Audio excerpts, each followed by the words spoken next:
Welcome to the Veggie Zone. No blood mouths allowed.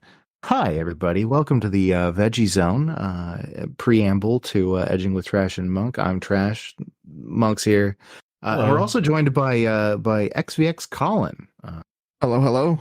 Our resident vegan correspondent. And yeah, we just want to talk about food for a minute before we get into the extreme mess that is Dawn of the Dead by Zach Mussolini Snyder.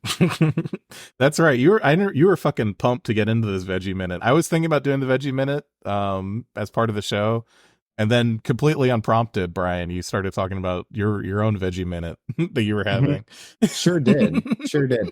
I'm not here to toot my own horn too much, but I cook good food. I made some fish tacos, tofu fish tacos last night. Really nice. Really nice. Recommend doing you can make a veggie ponzu and you can do like a marinade for it. It's really good. Yeah. Is that how you fishified your tofu? So I fishified my tofu. Yeah. I didn't have any seaweed or anything like that, any nori to put in there. Yeah. But I did a pretty good job. In the future, I'm probably going to get a little more involved with it. Because this is definitely a recipe to return to, Yeah. Yeah. Oh yeah. You do like a fish taco, you get like a little bit of, maybe a little avocado, a little bit of cilantro, some cold slaw, You have any pickle shit on there? Yeah, like quick pickle, basically, the cabbage, and throw it on there. I knew it. I knew there'd be some pickle shit on there. I mean, that's what coleslaw is a lot of the time. It's kind of like a quick pickle. Yeah. Despite the American Coleslaw Corporation that pumps out a gray mass of mayonnaise and cabbage. There's just better ways to do it. And then also, you get your little bit of crema sauce on there. Maybe I not a vegan, so my bad. That's all. Get little bits, Yeah, exactly. So instead I have to use a little bit of mayonnaise, make like a little mayonnaise sauce to go in there with like some lime juice. It's really good. Just put it on a taco. Use corn tortillas too. You just have to. I'm excited to hear Monk's veggie story. Yeah, I'm a big veggie story. I am excited. I want to know because I kind of want to go last. If you've got a Veggie Minute you would like to share, Collin. I'm trying to remember what I had for lunch right now. I had something veggie since I'm vegan, but I had a breakfast burrito. With little just egg. If you had that product before, it's very hotel like scrambled eggs. I've not had it before, but I am familiar with the mung bean egg, and very good, good product. Very nice. I do want to try it sometime. I had a breakfast burrito with potato chips. It was delicious. Yeah. No, like on the side. I could see that though. Like not potato chips, and I got it from a restaurant, but homemade, not Lay's potato chips, but restaurant made potato chips, really good. Oh, they made them themselves. Yes. Ooh, that's there's like a well-known bullshit fucking taco place in Austin that all of the potatoes they serve on their breakfast tacos are mashed potatoes, which I think is fucking atrocious. Yeah, mashed potatoes. I went to a place in Seattle actually some years ago, and everybody was raving. They were like, "Oh yeah, potato tacos," and I'm like, "Okay, sure, I'll give them a shot." That's something, and it just had mashed potatoes in it. And then I got food poisoning, and I was like, "I'm gonna fucking wait, like real mashed potatoes, like." Yeah, like giving mashed potatoes or just potatoes that are squished and kind of. I mean, like mashed potatoes. Like they might have been from a bag. Yeah, Yeah, and I was just like, "This is dog shit." Why? Just add water. First off, why was anybody recommending this? Shouts out to anybody who was there that day. You all are monsters for thinking that was a good idea. That is not a good kind of vegetarian taco to do. Is be like it's a mashed potato taco. I frustrating. It's frustrating. I'll tell you that much. Okay. At least put like a fucking potato tot in there, or something like that. If you're gonna do a processed ass potato, but fucking tater tots are good. Tater tots are good. Put a tater tot in there. I don't know. All right. Is it time?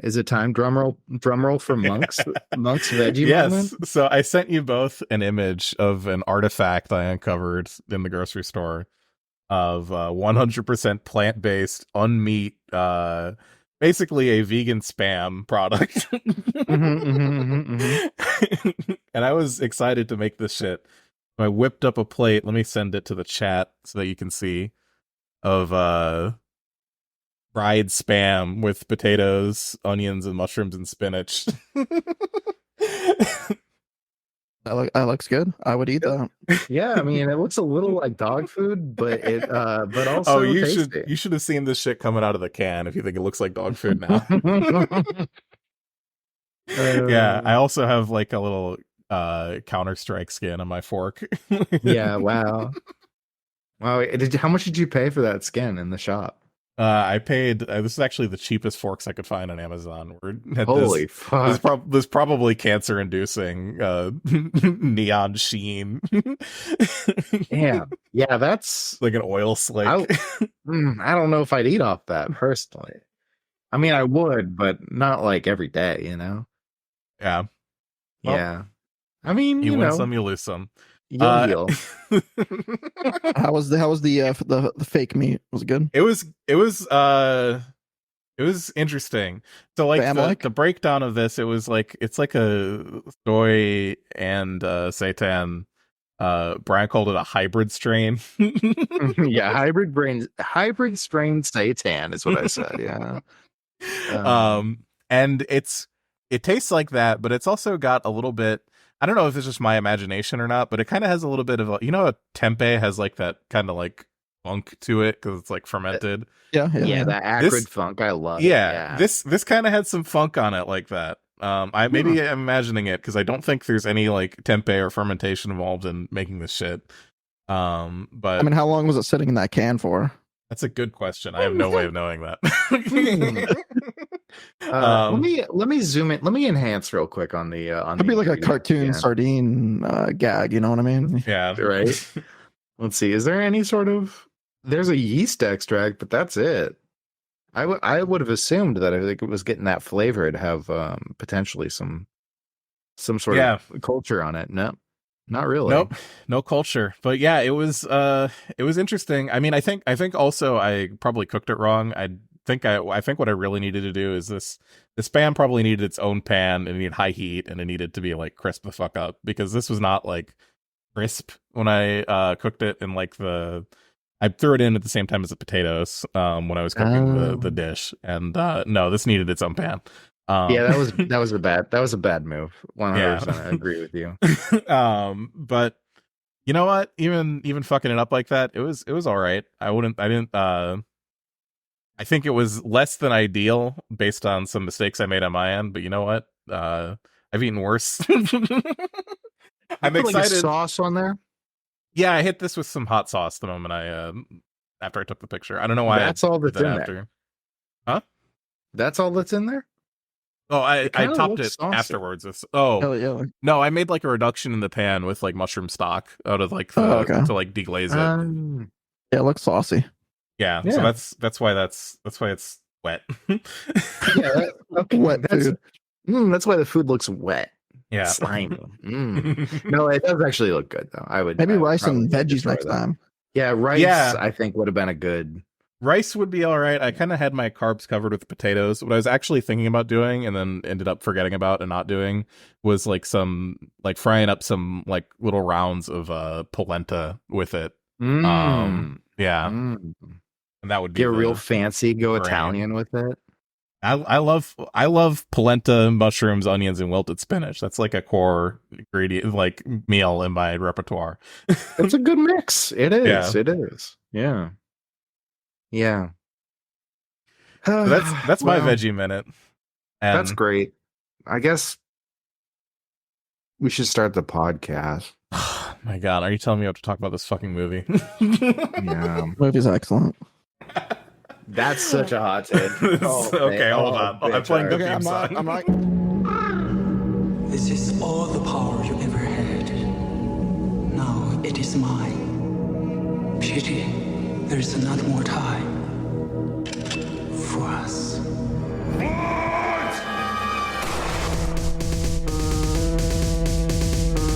You tell him it's open season on all suckheads.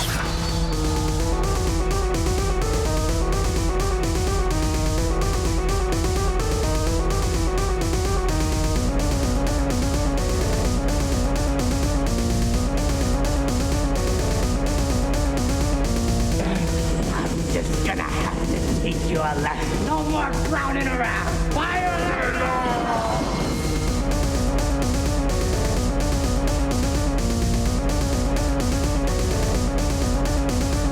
Is that gasoline I smell? No, man.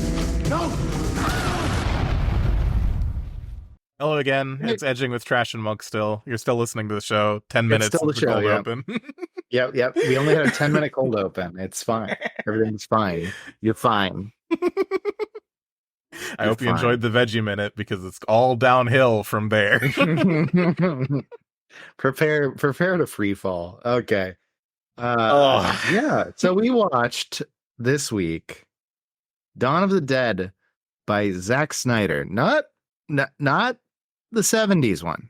Not the classic 70s one. Yeah, not the classic No. 70s one that everybody loves. No, we watched the what year again? 2000 and 2004, 2006, 2004. 2004. yeah. Oh God. And it's a movie. This one was fucking hard for me, gang. This one, I don't really talk about it very often. In high school, I was a big fucking Romero head, big fan of George Romero. And there's so many moments in this movie where they do some they recreate some scene from the 1978, the original Dawn of the Dead, and just make it so fucking worse.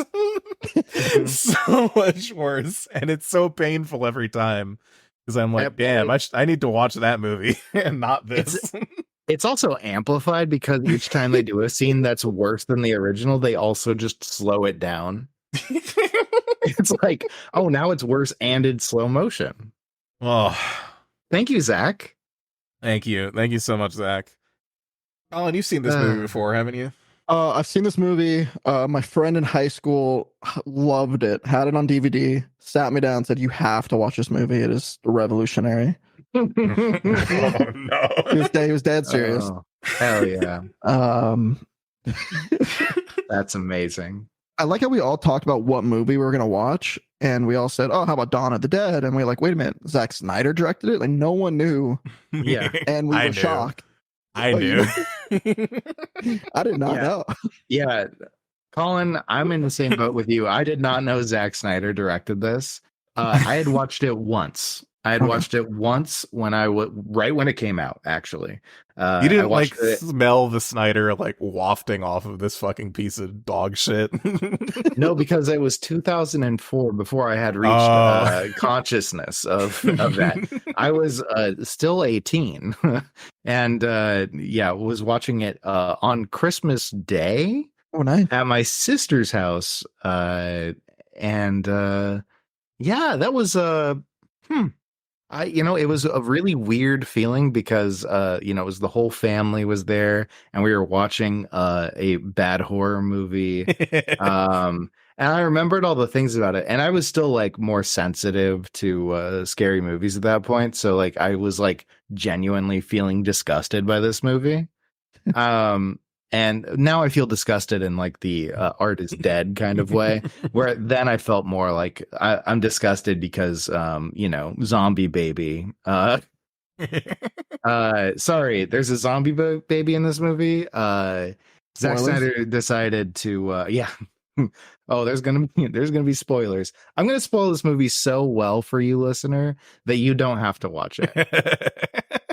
That's the real the real gift I'm giving to you here. I hadn't seen this movie. I kind of it makes a lot more sense that you two didn't know that this was a Snyder movie, because like 2004, that's kind of before Zack Snyder like came to power, you know, before his reign of terror over movie screens nationwide. But fucking like, yeah, I didn't see this. I keep forgetting that my co-hosts all tend to be fucking olds who were in high school in 2004. Guilty. Yeah, I was. You were just a little baby. I was 8 years old in 2004. No, I was 7. In the eye. You were 7. Yeah. Yeah. Perfect movie for a 7-year-old. Yeah. No, the first R-rated movie I watched was actually a zombie movie. It was Zombieland. And that was I saw that was the first R-rated movie I saw in theaters, at least. Yeah. I mean, as a zombie movie, I gotta say, Zombieland, pretty unoffensive, and also generally, it was all right. It's fine. It's fine. It's fine. I liked it a lot more when I was 16. I think. Unlike Dawn of the Dead, which is a zombie movie that is made by an incel to tell a bunch of people the worst things possible. He's not. Zack Snyder isn't as outwardly fascist in this one as he becomes in his later works, but it does have a lot of the right wing hallmarks. It's got American flags everywhere in this fucking movie. Very very post 9/11 jerk off material. It's got the glorification of gun ownership. It's got the glorification of police officers. They also even have a scene fulfilling every right-wing pervert's wildest fantasy of driving a bus into a crowd full of unarmed civilians. Sure does. I think one of my favorite things is that is Andy, the gun shop owner. Yeah. because he has this like outside commentary going throughout the entire thing, where, you know, he'll hear about an event because he doesn't have a TV in his little gun shop. I assume, because he doesn't seem to know fucking anything. And he's like communicating with whiteboards with the guys on at the building, including a cop, right? Ving Rhames plays a cop. And they're messaging back and forth, and he definitely backs the blue, you know. Andy, big fan of the cops, not a big fan of the government, though. You can tell when he gets the message that the nearby fort had fallen, and he's like, "So what's the bad news?" Whackity schmackity do. I get it. It's kind of played for a joke, but also like, you know what kind of guy Andy is from that. Honestly, one of the better characters in the movie, which is funny because you never meet him live, really. You don't really hear him until the walkie-talkie scene. Yeah, you hear him talking in the walkie-talkie, and then he's dead. That's it. Yeah, that's all he gets in the movie. And then he's a zombie beating on a door. And he has some of the better characterization in this movie. Yeah, it's him. Who are the notable characters in the movie? Because there's a lot of characters that are like bullshit that are just there to get eaten at some point. But like when we're talking about characters with arcs, right? Andy, I don't know if Andy necessarily has, I guess he has an arc between not knowing who Ken, the police officer, is, and being buddies with Ken. That's his arc, right? And he has an arc where he's like finding out what's going on, and like he's like developing a long distance friendship. He's like a pen pal with Ken, who I now can call a name other than just Ving Rhames, because everyone's names in this movie are fucking bullshit. Everyone has the most bullshit fucking names imaginable. This is Ken. Yeah, Ken. He's the cop. Played by Ving Rhames. The cop. What's his arc? The cop's arc is, I want to get to the fort and say fuck all y'all people, I only care about my brother, and then I find out my brother's dead, and I'm like okay with it. I'm fine. I'm just gonna help you people. Yeah. And that's the end of his arc. I guess I'll just help. I guess I'll just make friends with this libertarian gun store owner. And play chess on the roof. There's probably the most like fully developed character is the fucking mustache mall cop guy. Yeah, no, CJ I think is actually supposed to be the protagonist of the film. Is he? No, but I think that he is for Zack Snyder. God. I think he's Zack Snyder's like self-insert into the movie. Because he's like a commentary on like y'all are doing the dumbest shit possible all the time. And calling people slurs and shit like that, you know? Yeah. Yeah. Oh yeah, there was a slur. I do like that actor. Oh, I do too. He's great. I actually love a lot of the actors in this movie. Yeah. It's a shame they had such horrible direction in all of their shots. Giving like extremely wooden performances the whole way through. Mm-hmm. Yeah, it's not so much. Let's see. Who else we got here? Okay, so let's go through the cast list, okay? Sarah Polley plays Anna. That's the actual main character, I think. Maybe she's the nurse. With her through the whole movie, the nurse. Yeah. Yeah. She also a main character barely has an arc. Yeah, the type of female main character only Zack Snyder could write, where she is the main character but has like almost no dialogue throughout the whole movie and isn't in a lot of scenes. Mm-hmm.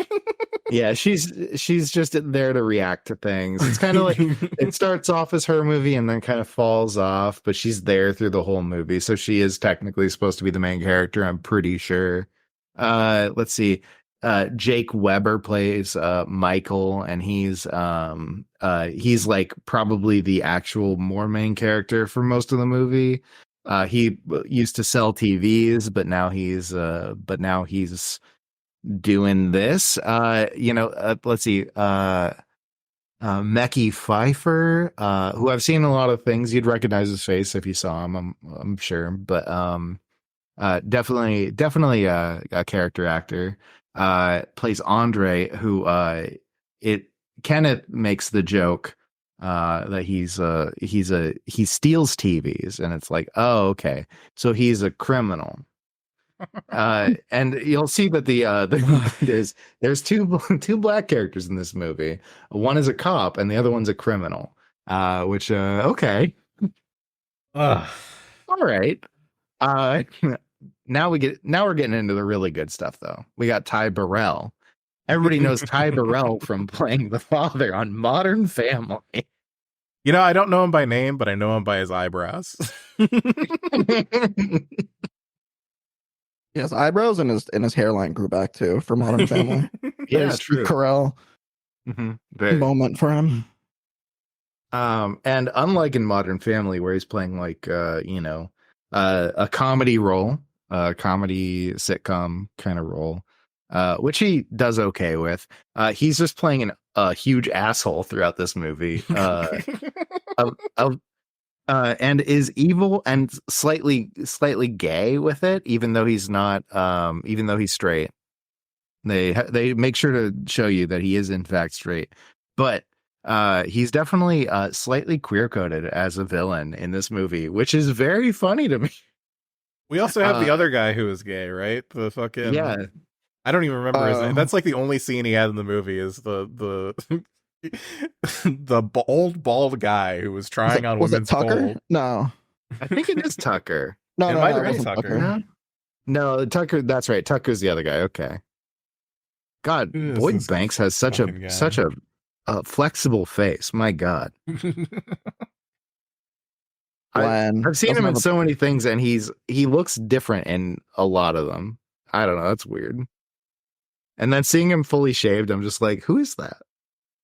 Who are you? Oh my God. And it's playing his reel right now? Oh, so different. What the fuck? Okay. But yeah, who is that guy? Maybe Michael Berry doesn't have a face. All these characters have such bullshit because like all the credits in IMDb are Bart, Glenn, Tucker. Glenn, yeah. Glenn is the old guy. Glenn is the old Glenn. guy. Okay. Okay. Yeah, he's like fucking like he has 2 scenes in the movie. One of them he is like trying on women's clothes, and the other one he is explaining a very personal story about when he realized that he was gay to some other people who are going, "Ew, stop talking to me" the whole time. Like it's almost like he's supposed to be torturing the guys that they have in prison with that. And that's really cool, Zach. That's so cool. Yeah, telling a story about how he realized when he was gay as a kid because he saw a guy and thought he was hot. Yeah, and this was too much. This was too much for CJ. And he worked at a church. That was supposed to be like shock. Yeah, and later find out he doesn't believe in God. Yeah, he doesn't believe in God. And yeah, atheist works at a church. Wow. I wonder what Zack Snyder would have to say about this character's background. Speaking of Zack Snyder, right? Sure. So the characters in this movie are all dog shit. That one is on James Gunn. Yeah, we didn't mention that. Who wrote this? Yeah, James Gunn is the adapter of this screenplay. Yeah, I'm willing to classic. I'm willing to give James Gunn the benefit of the doubt and say that Snyder had a lot of creative input on this script, and also maybe some bullshit fucking producers also wrote a bunch. I don't know. I'm willing to. There's been enough good James Gunn movies that I'm willing to say that I don't know enough about movies or make to lay all the responsibility on him. But for the sake of the podcast, it's him. James Gunn has we'll just say a mixed history. Right. Yeah. When it comes to stuff, James Gunn has some movies that are really good and some that are well. Yeah, but I'll say his later ones are known for the dialogue and comic relief and his music choices. Yeah, like his early stuff though. This is something I didn't know. James Gunn worked in Tromaville, is a Tromaville graduate, and wrote on a lot of trauma stuff. And I don't know, do either of you know about Tromaville? I don't know anything about that. I do not know. Oh my god. So Tromaville is a small outfit of video producers out of New Jersey, Tromaville, New Jersey, that make, how do I put this? They make really bad movies that you might enjoy because they're usually kind of funny and charming, but a lot of the time on purpose. They're bad. Okay, like Toxic Avenger is one of them. You've probably heard of that one. Oh yeah. But also like the Class of Nukem High, Sergeant Kabuki Man. Let's see. All sorts. Here's this Tromo's Edge TV. I don't know what Tromo's. I don't know about that one, but Tromeo and Juliet is actually a classic of the Tromaville style. And it's those movies that are just like they're intentionally bad. They usually have some like real like exploitative images of women, and there's a lot of tits. They're schlocky movies on purpose and done fairly well, but they're not like good. Yeah. And so knowing that he came from that is actually pretty telling. And also seeing he has came a long way from there. He's definitely gotten better. Right. Yeah, I'm looking at his IMDb and shocked at some of the titles. Yeah. Yeah, it's like, oh yeah, okay. So some of these I'm just like earlier, it's like before 2010, everything was like kind of garbo, and then after that it got a lot better. And great job. I always love to see an artist get better as they get older. That's fantastic. Or artists getting worse as they get older. That's also fantastic. That's more common. And I don't know if I'd say it's fantastic personally. But it is a thing that happens quite often. I want to know how James Gunn got on from Scooby-Doo, and they said, okay, we got this writer for this zombie movie. He did Scooby-Doo. Which Scooby-Doo was a hit, but I'm just, how do you tie in a comedy mystery to zombies horror? Yeah. I feel like this movie really did try to have a lot of jokes in it too. Well, like this movie felt very split. Very like it like there's moments where it's like trying to be comedic, but it's just the darkest shit you've ever seen. They're like, haha, we'll break the tension by putting Richard Cheese in here singing a version of Down with the Sickness, but like the lounge jazz cover of Down with the Sickness midway through the movie. Yeah, that shit was rancid. That shit. Yeah. I am not a fan of Richard Cheese personally. I do think that his bit is not very funny. I understand very of the time though. Very of the time, absolutely. But then also placing that in this movie that is like not serious, but also definitely not a comedy. There's a lot of I don't know why there's so much like, oh yeah, we got the mall music playing, and it's like you got to kind of figure out where your balance is going to be with this stuff to make it like, is it going to be a horror movie or is it going to be a comedy? Because there is like, sort of like there's like a tension between those two things, but it's also like comedy horror as a genre exists for a reason. There's like fundamental like writing similarities between the two, where it's about like at its core, like both of these genres are about like building up some sort of like tension and then releasing it through like either something scary or something funny happening, right? And the problem is that like something funny happening undercuts something scary happening, so you can't have them both happening like at the same time. So when you fucking like, or you can, but it's usually going to read as one or the other and not both, you know. And so when you suck ass at writing a script for a movie that's a horror movie with some funny things happening in it, because I think that's what they're probably going for. I don't think this is supposed to be a funny movie with some horror things happening in it. They put a little bit too much comedy in it, in my opinion, or making a joke of itself, the movie. I feel like the shooting the celebrity lookalikes was a good bit. That was all right.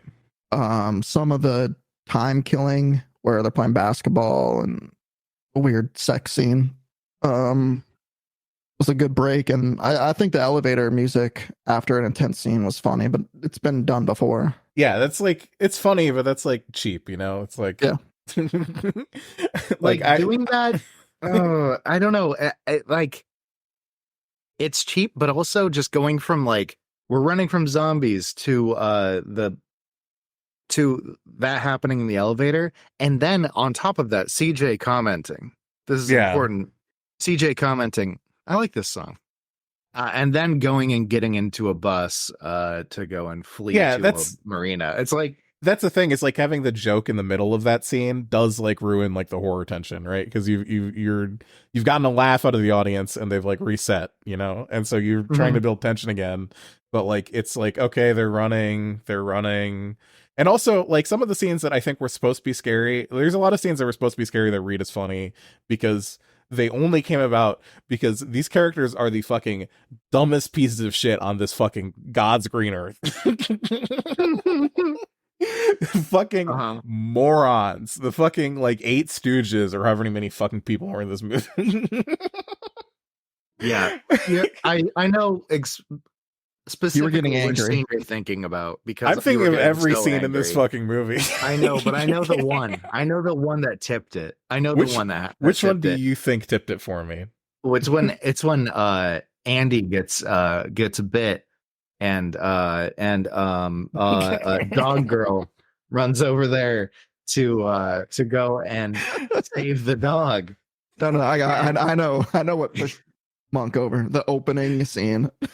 Yeah, opening scene is a pretty good answer. That one was a highlight. What Brian is describing is like a comedy of fucking errors in like multiple. So like, in so many ways, this scene is dumb, right? The scene opens, they've got this lady, and like her whole character is that her dad died, and also she has a dog.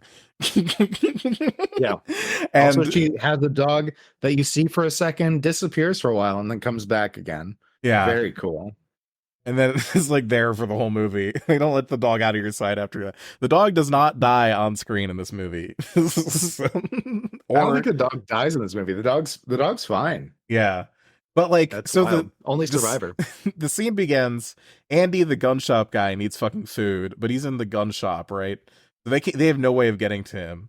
And this movie's already crossed the stupid event horizon by this point. So like, stupid things happening are just on the table now.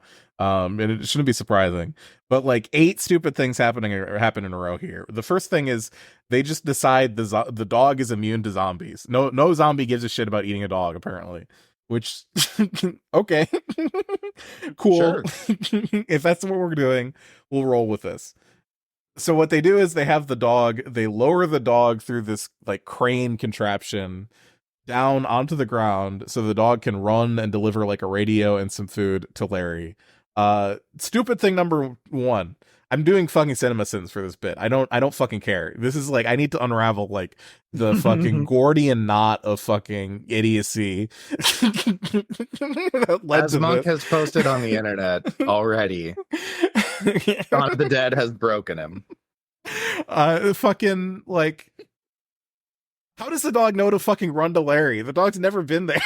How does the dog know what the fuck it's doing? What did you tell the dog? Larry had a whistle. No, fuck off. The dog doesn't know how to get through all of the zombies and navigate through the parking lot and like go through and then wait there by the little steel door where Larry can lift it up and let him in. The dog doesn't know any of that shit. Perfect size for a dog. A perfect doggy door. There's a dog door at the gun shop. Item 2, there is a dog door. Why the fuck did he build a dog door? Like when did that happen? Because like all of the shit hit the fan like immediately, and that's just the door to get into his little fortified area, right? So like, yeah, he had to have built that like after the zombies showed up. How the fuck did you do that? So the dog gets there, and Larry, this fucker, does not shut the fucking dog door. Or he tries to, but like some zombie grabs it, and he's not good enough at shutting the fucking door to fucking like lock the place up. So he like gets bit immediately, and they're talking on the radio with him, and he's like, yeah, I'm all right. These fuckers bite hard though, don't they? And like, yeah, also in the 30 seconds where this had during which this had like happened, right? Fucking the dog girl sees like the dog get in through the doggy door, like through binoculars on the roof of the mall, and then runs all the way downstairs, opens the door where there's like fucking zombies there, climbs into the cab of the truck. Again, this is like an area that's swarming with zombies. We've seen this like multiple times in the movie so far. Climbs into the truck, starts the ignition, and fucking drives the truck over there because she has this, I have to save my dog. And it's like, stupid thing number 5, why the fuck didn't she just drive the truck over there to begin with? Because it worked fine, and like the zombies in the way of the truck ran the fuck over, and you can drive the truck just fine. Yep. And then she climbs in there, and they're fucking talking to her on the radio. Sorry, I have to get this fucking out of my system. Yeah, you go ahead. You go ahead. You go ahead. She's talking on the fucking radio, and like they're trying to tell her that, oh, Andy was bitten, because they see him on the roof and he's a zombie now. And like, again, another 10 seconds and he's turned. And fucking like they're talking to her on the radio, and they're like, I just need to tell you something real quick. You gotta listen to me right now, and I'm gonna say something. It's gonna be really important. Like, motherfucker, just say it. Just tell her Andy's bitten. Yeah, they told her to hide, and she's like, why? Yeah. Why? What's going on in the world where I need to hide? It's just the dumbest fucking, and they have this whole convoluted scheme where they're gonna go through the sewers and come out and then go to the gun shop. It's like, why the fuck? Like, you drove the truck over there. Why can't you drive this fucking bus that you're fortified? Or why didn't they go through the sewers in the first place? Yeah. Oh my God. It's so stupid. And this fucking shit is like, whatever. What were you going to say, Brian? I need to fucking calm down. This movie is like offensive to me with how fucking stupid it is. Deep breaths, Monk. You're calm. You have air within you. You are water. Okay. But yeah, this is why I was saying that this is the scene that broke. I know I had been broken before that point, but yeah, that one was fucking atrocious. And I think one of the worst parts of that scene for me is that there's one really good image in it that I like. Is it when he's standing? Everything else sucks, and it is when he's standing on the roof, and he's writing something. And then he puts the thing up, and it's just a smear of blood across the across the whiteboard. I love that. If it had just been that scene with some like better writing on other sides of it, it would have been cool. But it's just like such a whiplash of like, oh, dog shit, dog shit, dog shit, dog shit. Oh, nice thing. Oh, dog shit, dog shit, dog shit. And like that, it's like it feels like you're getting punched in the face. Really does. Like, watching a Zack Snyder movie does feel like getting spit on, and that feels like all of his movies are fucking like that. There's also this recurring thing. Go ahead. I'm pretty sure the doors of where the doggy door was and where they entered, the 2x4s are hammered on the outside. Oh my God. Like, I think it's fortified from the outside. So how does that work? Yeah. Such a stupid movie. Do you think CinemaSins did Dawn of the Dead? I wonder. I'm gonna look it up. They had to have. Are you kidding me? They've done every fucking movie at this point, right? Yeah. Yeah. Yeah, and that's like there's like this recurring bit through the whole fucking movie where the zombie apocalypse happens and immediately everyone forgets how to fucking drive. There's so many scenes where people are like T-boning each other or like driving off the side of the road or wrapping their car around a tree for literally no reason. Everyone forgets to drive, but everyone instantly knows how to shoot headshots. Yep. With guns that they probably never shot before. Mm-hmm. Yeah. Well, they instantly know how to shoot headshots the moment some guy in the news says, "Hey, shoot him in the head." And because they're also doing the fucking thing where this is maybe not something that universally bothers everyone as much as I do. It does me, but I fucking hate it when there's a movie that's set in like today where nobody has seen a zombie movie at all, and they're like, "Oh my God, there's zombies." But we can't call them zombies under any circumstances, and we have to pretend we don't know what the fuck zombies are. Like, motherfucker, you know what's happening. All of them bring up, like, I think a good zombie movie lays down the basics of what that world is. Like, do these zombies run? Are they smart? Do they climb on it like World War Z and make a giant tower? Mm-hmm. That one got laid out in the trailer. Yeah. This movie didn't really lay it out, and all of a sudden some new attribute from the zombies. Like, wait, what? Yeah. Yeah.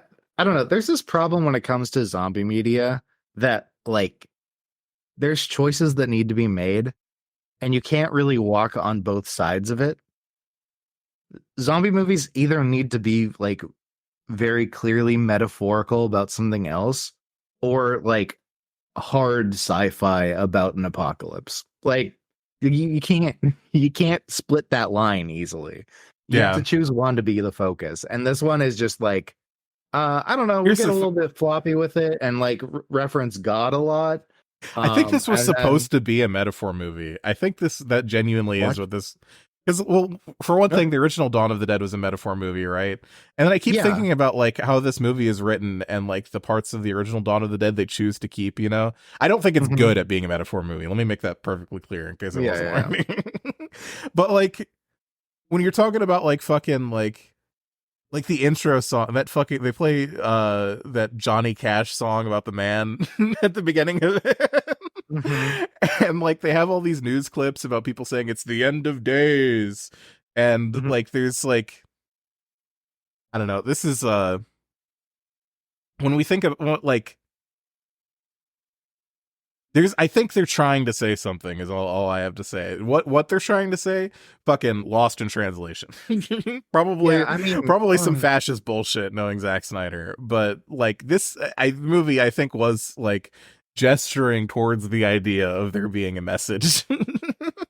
Like all of the messaging in the movie is just like, yes, there's all these like references to God and stuff, and that's in there, but like it's pretty much all the characters are like, I'm an atheist, or like I have a problem with God, or have like, you know, some sort of major problem that would like disqualify them from the kingdom of heaven. And so it's like, okay, sure, you could be like, that might be the thing. I don't know. There's also just like so much like weird references to like how the city has fallen and now they're coming to the suburbs, and like I don't know, that's the big thing I get from this movie is it's like a lot of talk about God. I think the pregnancy in the movie is probably like the pregnancy in the movie I think is half and half. I think the pregnancy in the movie is one half Zack Snyder was in the shower one day and thought, wouldn't it be cool if there was like a zombie baby? Yeah, I wish the zombie baby crawled and stuff. Some train spotting. Talks baby. God.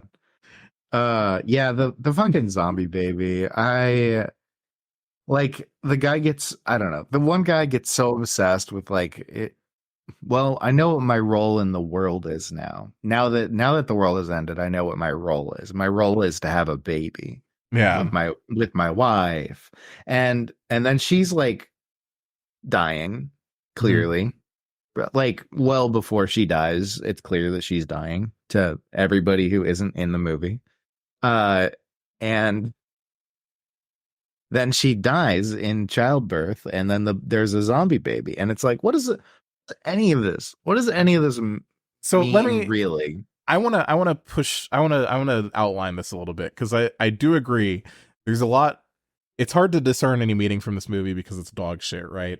But what I want to try to do is I want to try to take like some of the signals that I think are being broadcasted out of key points in the movie, and try to isolate those signals from the noise of the movie being fucking atrocious, you know? Yeah, fucking do it up. So here's some signals. All of the fucking God atheist talk that's happening throughout the whole movie, you know, to talk about. So signal number 2, right?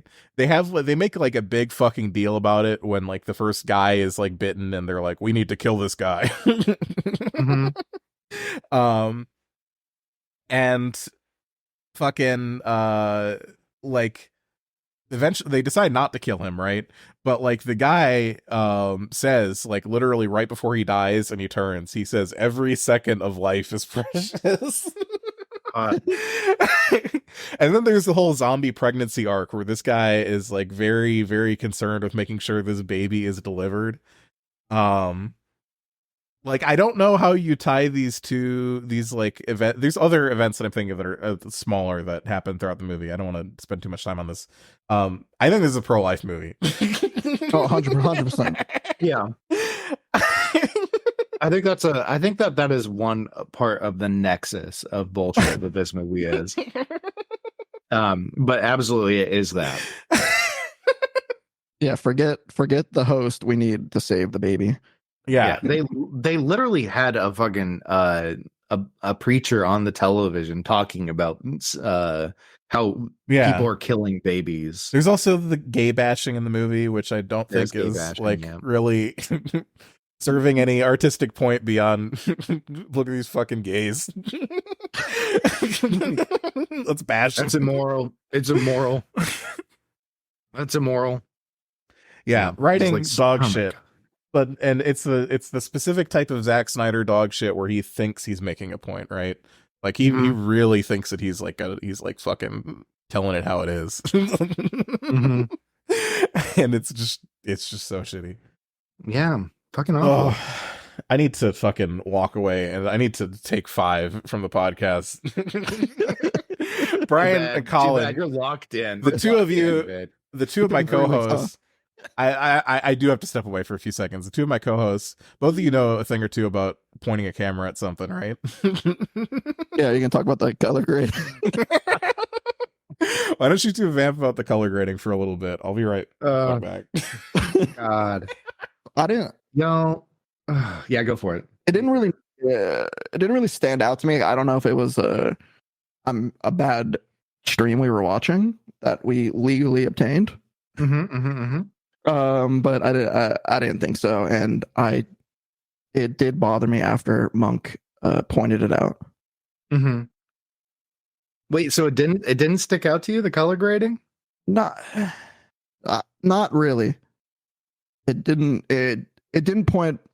stand out to me as a point to where I should complain about it. I was like, oh, okay, that's a choice. And then once it was out, I was like, okay, that is a little bright. Oh, okay, that is a little weird. I'll let you talk about it for a little bit. Well, I've definitely seen worse, right? That's definitely an important thing to bring up, is that, you know, you can see things in this movie, and that's become more of an issue these days when it comes to movies. It wasn't such an issue. You could make out what's happening most of the time. But if you look at the color grading in this movie, the highlights are really high, and sometimes the shadows are like they're weird. They're not like too dark a lot of times. Sometimes they feel like they've been brought up too, which is an interesting choice for a horror movie. After it was brought up, I'm like, were they trying to shoot this in black and white? And then they changed their mind? Like, it looked like they were trying to shoot in black and white and have like very standout black and white film. Very old school, grainy, but I don't know what happened. I'm back. I mean, you did bring up another thing that pissed me the fuck off, which is the fake film grain over the entire fucking movie. I mean, it was filmed on film. I don't think that grain was real, even if it was on film. I think that was something post, but it was shot on film. Because I tried looking it up to see if anyone had any information on it, and I couldn't really find too much about it besides it was just shot on 35 millimeter and nothing about how atrocious it looked at times, most of the time. I'm pouring myself a fucking drink. This movie's driven me to the bottle. Oh my God. There was that one image I posted earlier for everybody. You can't see it, listener. I'm sorry. But I was looking at some like stuff about Snyder and how he likes to do colors in movies and how he works with palettes. And here's the thing, everybody. I appreciate that energy, and I think it's a smart move to do palettes when you're trying to, like, you know, get a good sense of the colors in a movie. But having a gradient for a palette is stupid. Like that. The palette that got posted on this, like, this, I don't know, it's like a fake film school thing on the internet. But they got a thing from like analyzing Snyder stuff. And there's this picture from the Superman movie where the colors are literally black to white with like a blue filter over them, right? And that's the entire color palette for the movie. And it looks bad. It just had a lot of green in it, right? Dawn of the Dead had a lot of green in it. Same like Superman, but more green. Yeah, and the palette definitely is a little less prominent there, but everything does feel like it has a green filter over it. Like, yeah, it looks like when you play Fallout 3 and you don't mod it. Yeah, it feels like sick, and I can see that as a choice, right? It's like, oh, this is supposed to be uncomfortable, you know, zombies. Yeah, green, but also it's a bad choice, I think, is the other thing I would say about like. it. Yeah, when you tint your fucking movie, you should not. You should worry about the entire. Well, that's before he's using this too much. That's like, yeah, that's a good point. But also, like, if you're gonna tint a movie, you tint like the scenes you want to emphasize, right? You do not make it look like your like character has some fucking like the camera has something wrong with it for the entire runtime, you know? Mm-hmm.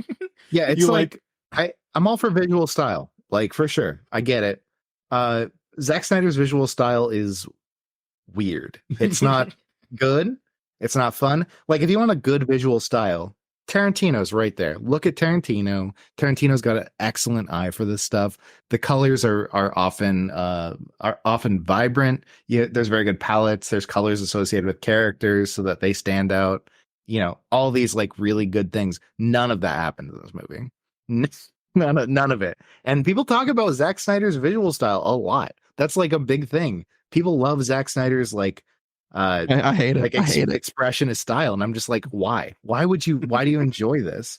Like, and it's not even to make something cool, like do like a cabinet movie, right? Like it's this like weird expressionism that just sucks. And God, I just fucking hate Zack Snyder. Oh God. Who do you think is a better director? Zack Snyder or Michael Bay? That's tough. Michael Bay. I'll say Michael Bay. I have a soft spot for some Michael Bay films. Yeah, like I don't know. What's Michael Bay done lately? Let me think about this for a second. I think Transformers is the only Michael Bay thing I've seen. Didn't you help produce Top Gun, the new Top Gun, right? Did you do the new Top Gun? I heard good things about it, but I didn't see it. It was all right. I mean, it wasn't above the hype, in my opinion. Let's see. The Purge. It took me immediately to the Purge. Oh, you did the Purge? I guess so. I think those are producer credits. Hold on. Yeah, he's been like producing like a lot. Yeah, I think after Pirates, Payday, he's just been producing. Did Bad Boys 2. There's a new Bad Boys coming out too. Yeah. I mean, you know, that was Bad Boys at least does look good. I'll give it that. Those movies look good. They're not great movies, but they look good. Let's see. Armageddon, good movie. He did the music video for House of Pain's Faster Pussycat. I've never even heard of that song. That's amazing. Very good. I love it when people go from music videos to making movies. I feel Michael Bay took a lot from Michael Mann. Like a lot of their movies look alike, besides some of the 360 Michael Bay big CGI scenes, which kind of helps because Michael Mann is chef's kiss. What did you think of Pearl Harbor? I did not like it. Did not like it. It's one of those movies. I think it looked good, and like, you know, they spent the budget and they went like practical with pretty much everything. Not pretty much everything, like a lot of stuff though, as much as they could. And you know, it looked good. Pearl Harbor is like 3 hours long. Yeah, I guess like the first. Yeah, you look past like the bad story and everything. I think the visuals. Yeah, I remember looking like, oh, okay, the visuals are cool, like everything. Yeah, but then you move on to the Transformers movies, and the Transformers movies, I cannot express how much I hate those movies. The first one's okay, right? I'm a sucker for like the first one, and maybe the second one I have to look. Maybe, but I have to look into it. But the first one I like. The first one was fine. It was like, okay, you've got like characters and they're dweeby, you know, and they're being weird, and it's like whatever, okay, cool. And the CGI looks fine. But for some reason, after that, you started getting these CGI scenes where there's robots fighting each other, and it just looks like garbage on the screen. And I don't know why that happened. Wasn't the same scene used from The Island? Because he did The Island. I remember that was like big controversy. He like reused one highway scene from but just layered different CGI on top of it.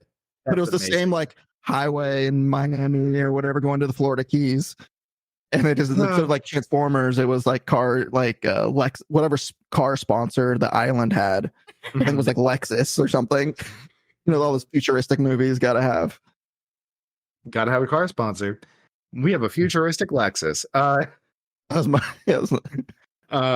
Yeah.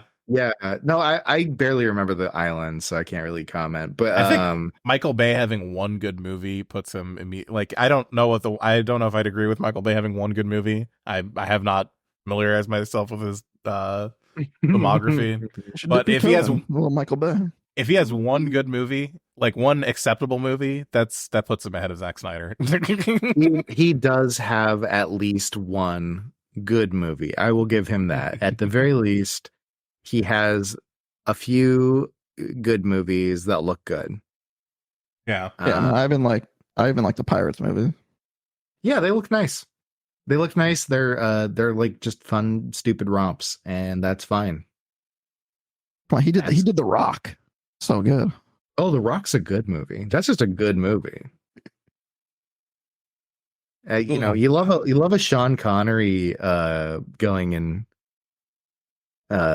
breaking into fucking Alcatraz movie. It's great.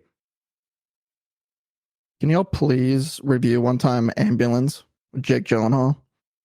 Ambulance? It is so bad. Yeah. So bad. But here's the problem with that, Collin, is that I like Jake Gyllenhaal. And even though he looks like Paul Ryan. Even though he looks like what? Paul Ryan. No, Paul Ryan looks like him. Get it right. Paul Ryan looks like a dollar store version of Jake Gyllenhaal. Jake Gyllenhaal's cute. Fuck you.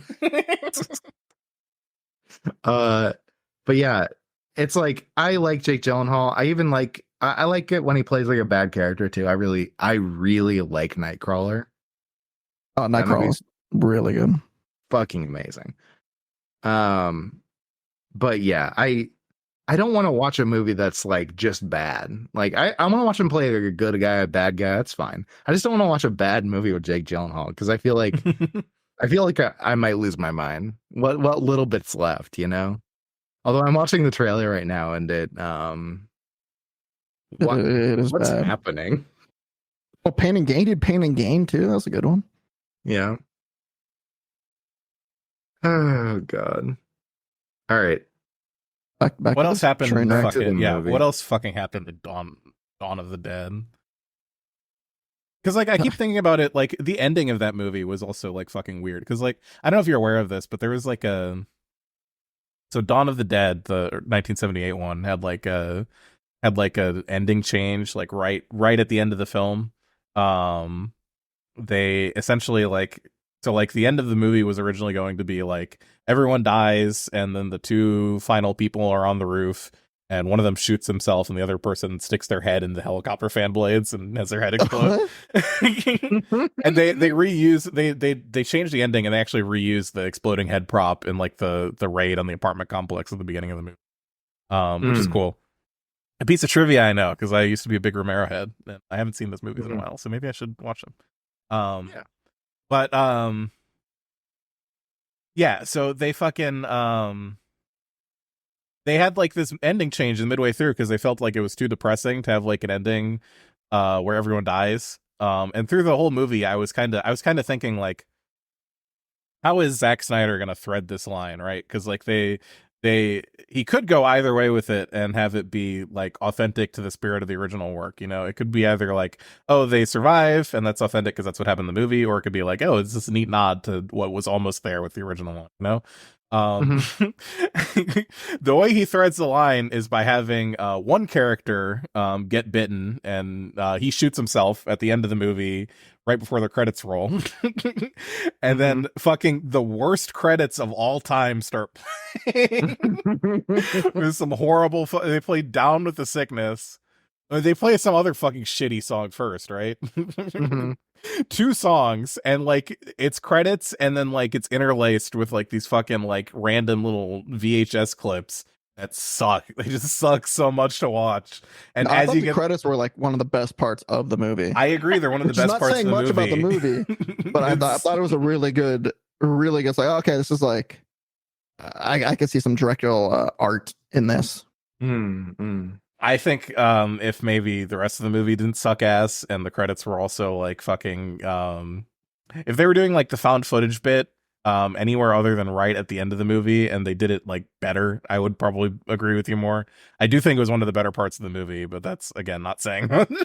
Yeah. But like then they like at the end of the credits, like everyone dies. They get to the place they're trying to get to, and it's like, joke's on you, there's zombies here, and it's implied that like everyone is eaten at the end of the movie, you know? So it's like fucking make up your mind. With all Snyder films, he does have a director's cut. Oh, There is a director's cut. I think we probably watched the director's cut. How long is the director's cut? 100 minutes, maybe.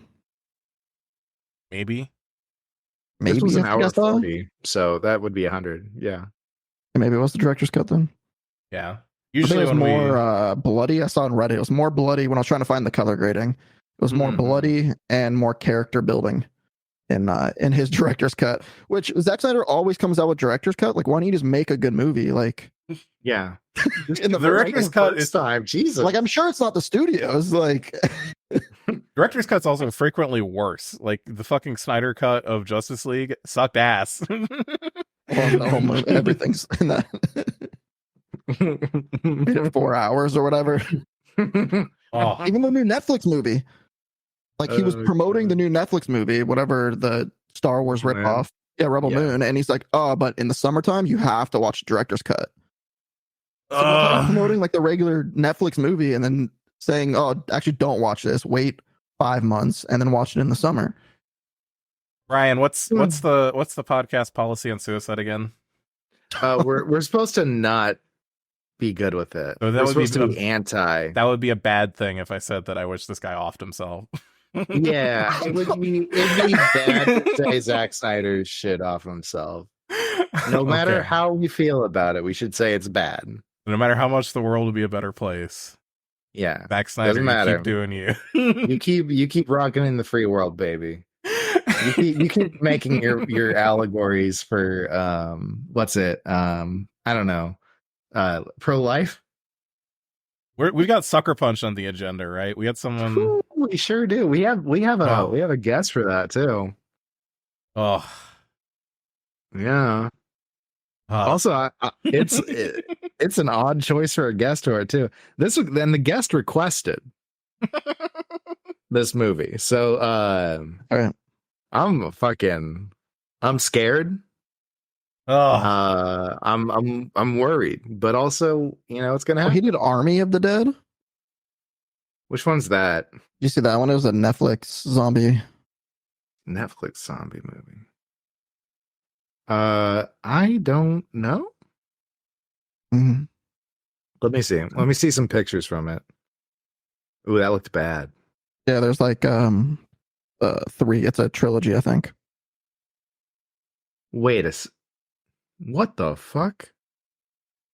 All these actors. Yeah, there's a lot of actors. What the fuck? How does Zack Snyder do this? He makes a potato every fucking 2 years or something, and people are just like, "Yeah, I'll be in that movie." He must be related to somebody. There's no fucking way this guy doesn't have like a uncle or something. Yeah, they replaced the whole character, and they did a whole reshoot with characters because one of the characters that was like a stand-up comedian and got canceled, like trying to Snapchat like a minor or something like that. Oh my god! And they replaced her with the actor, like the comedian, like I think their name's like Tig. Oh, Tig Notaro. Yeah, that's right. There's Tig Notaro. Speak of the devil. Yeah. Wow. I need to watch this. It's like Suicide Squad with zombies, basically. Yeah. Some of the graphical effects looked really dog shit too, which is just really something special. Yeah. Has the world finally learned not to give Zack Snyder money anymore? Oh, he has a lot of movies going up on the upcoming. God damn. He's including a sequel to Army of the Dead. Yep. Wait, wasn't there It's a in movie called The post-production. Army of the? Oh my god, he's making the Fountainhead. What? No way. Zack Snyder's The Fountainhead coming Oh, soon. we're watching that in on the development. We're watching that on the fucking podcast. My Oh God. my god. Oh my God. That's gonna be the worst thing I've ever seen. Dibs, you thought you got it. Yeah. Zot should have been on this one. Zot, you missed it. We should have been on this one. Yeah, seriously. Yeah. Wow. Jesus Christ. Fuck Zack Snyder, everybody. God damn. Do we have anything else to say about the movie? Are we kinda... Zack Snyder, I hope you heal. James Gunn, I'm glad you healed. All the people in this movie, you deserve better. Unless you don't. And I'm gonna go and I don't know, take a nap. Yeah, I feel like I've got like a fucking like migraine after this. I'm gonna keep fucking drinking. I'm gonna get fucking belligerent too. Yeah, that's gonna be fun tonight. I'm scrolling on Zack Snyder's IMDb, and I have to take back every bad thing I've said about him. Why? Because he directed 2 Morrissey music videos. So I gotta take that back. It's good. Damn. Maybe he and Good, Michael actually. Bay like knew each other from being like music video directors back in the day. Maybe. They were both active at the same time doing that shit. Maybe. God, I can't believe this motherfucker's directing the fucking Fountainhead. Oh no! Hopefully the world ends before that comes out. There's like no Jesus. information on it, right? It's in development, is all IMDb says. Yeah. Yeah. Who's gonna play? Who do you think the worst fucking actor to play the lead role would be? They you know, they should get one of those people from the Daily Wire. Ben Shapiro. No, they should get they should have like scenes where there's Ayn Rand talking about the movie, talking about the book, like, or like writing the book. It's like a meta storytelling, like the Titanic, right? But it's got but it's gonna be Ayn Rand as played by who's the Star Wars character that got canceled and works on Daily Wire now? Gina Gina Carano for that. Oh, get Kevin Sorbo to play the fucking the Fountain John Man Ball or whatever. John Ever some Ball. CGI actor, some AI actor. Oh God, this movie's gonna fucking honk. Wait, no, John Galt is Atlas Shrugged, not the Fountainhead. Oh, I don't know, same book, right? Okay, Gary What's the Cooper's in the Fountainhead original about? movie. I don't know. I'm never gonna read an Ayn Rand. Major I know what characters they're in about. Wikipedia. Howard Rourke. Oh wow. Yeah. So That's what. Oh, like in Sin City. yeah. Oh, They should get what's his face, Mickey. Mickey Rourke. Yeah, Mickey Rourke. Like, We should get yeah. Kevin Spacey. oh God, damn. That fit. There you go. Let's go. Fucking send it. See, I'd do a better job making the Fountainhead than fucking Zack Snyder would. I'm just saying. Somebody should make the Fountainhead, but have it be like Starship Troopers, where they're just like viciously making fun of the material. I mean, who's gonna get mad? Fucking Ayn Rand. Yeah, rest in piss. Rest in your fucking dirt grave, shit brains. Yeah. Do we have any Also, email? 1949 Fountainhead. That's wild. Yeah. Uh, I don't think we have any emails. I don't think we have any voicemails either. wow. Wow. Yeah, let me check. Wow. How's the Patreon coming along? Patreon? I don't know, Brian. How's the Patreon coming along? Oh, I actually started working on it. Nice. Believe it Did or you also not. start working on the thing I asked you for? No, I have not started working on that yet. I need to download my copy of FL Studio and Your legal then copy that you get paid it started. You know, here's the funny thing. Did you have a actually legal pay copy for of FL Studio? Yeah. Awesome. Well, yeah, I'm you know, the real artists out there, the people putting out like that were putting out free software to make art for years, you know, they deserve it. I'm just saying, you know, FL Studio, you're real ones out there, okay? hell yeah. Yeah. You know, but also, you know, no shade on the people who acquire by other means, you know. I don't know. I think we can shade piracy here. Software piracy. We're about to launch the Patreon where our premium episodes will be. So I think it's time for me to pivot my whole perspective on piracy and say you shouldn't do that. You should pay for everything. You shouldn't pirate the episode by DMing me and asking, "Hey, can I have the episode?" Yeah, don't do that. Also, don't make multiple accounts to just go ahead and give us more money or anything like that. Yeah. Make our accounts look good. I don't do that. Don't do that. Yeah. So how do you contact the show? From each according to their means. Yeah. That's the word. Yeah. Here's how you contact the show. Before we play it out, Collin, anything in particular you're working on that you want to shout out? Nothing. Nothing. I haven't been gaming. I haven't been streaming.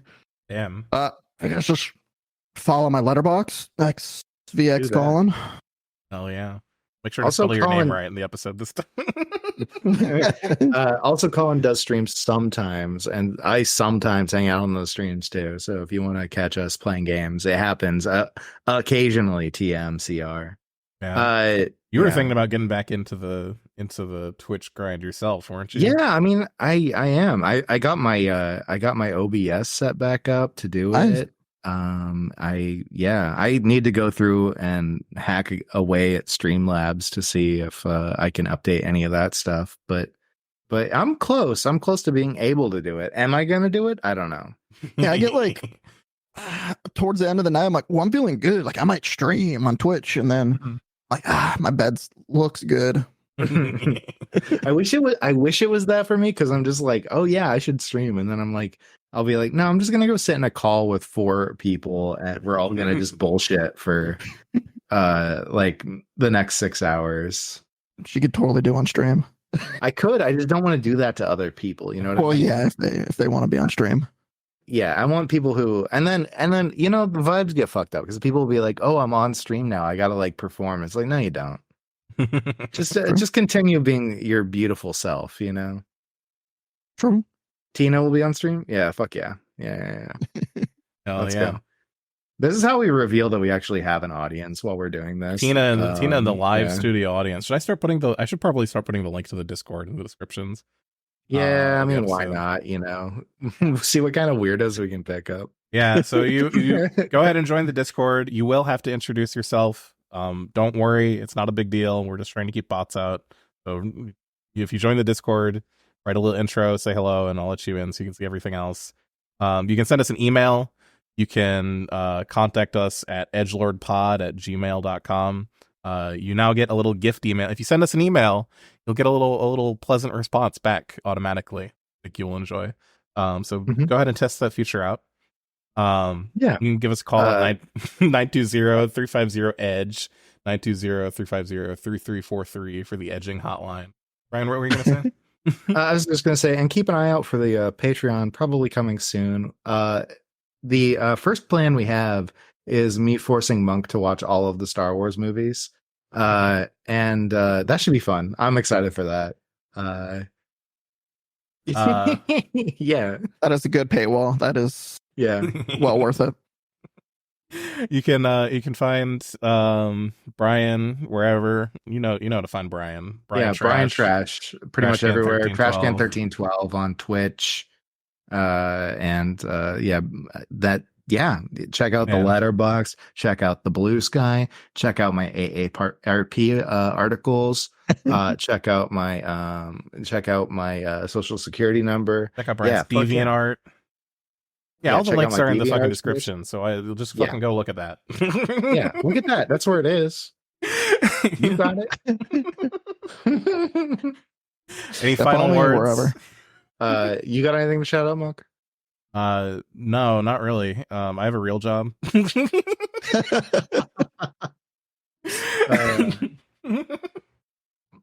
Fucking Collin has a real job. Collin's a multi-Emmy winner. Come on. That's true. That's right. Yeah. Oh, yeah. All right. We wrapping up. Everybody, have a good night. Thanks for hanging out. We'll catch you next episode when we're going to be doing something else, probably atrocious to you. So, yeah, see you then. Thank you for having me. Thank you for coming on, Collin. Thank you.